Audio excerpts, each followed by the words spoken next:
Dutch Bros has seen massive returns for its investors over the past year. However, are these returns sustainable? For the sake of time, these returns are not sustainable, in my opinion, according to my brief analysis of the company. Looking at their earnings for the past few quarters, we could start to paint a picture of what the market has really been priced in for the retail beverage company in the past year.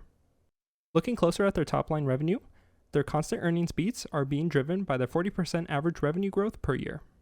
However, looking at the company's same-store sales growth, the amount the average growth of an individual store sees quarter over quarter, we begin to see some signs of slow growth. Understandably, in the most recent quarter, there was a 10% same-store sales growth. However, it's likely this growth came as a result of ongoing Starbucks boycotts that were highly prevalent at the start of the year in Q1. The recent growth of 10% in Q1 of 2024 could point to signs of strengthening demand for Dutch Bros beverages. However, it's important to remember the impact boycotts had on Starbucks sales during this time, likely pointing to a temporary shift in consumer demand for Dutch Bros. As this 10% is a recent anomaly, it's best to wait for Q2 earnings to determine if this growth itself is sustainable.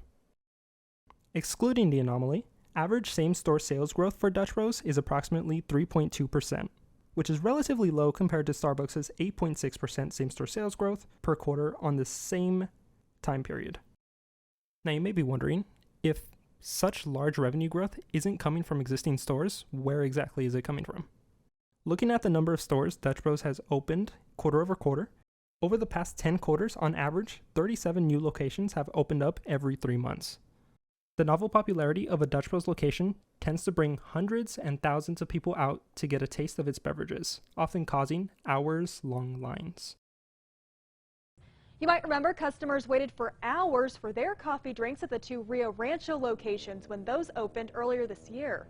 A spokesperson for the Oregon-based coffee chain says they're prepared for long lines of cars with a plan to direct traffic along Fortuna.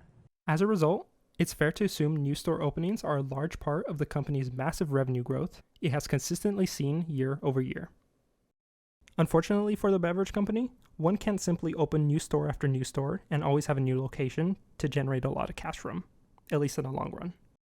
Dutch Bros faces issues of market saturation not only with existing Starbucks stores, but even in some locations with its own locations, such as a unique intersection in Peoria, Arizona, where 2 Dutch Bros exist less than half a mile from each other, basically in the same intersection.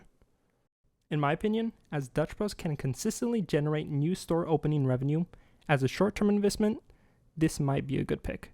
However, as boycotts begin to fade from their peaks with Starbucks, and Dutch Bros locations are consistently being pushed to market, it's likely the beverage company may take a spill at some time in the future.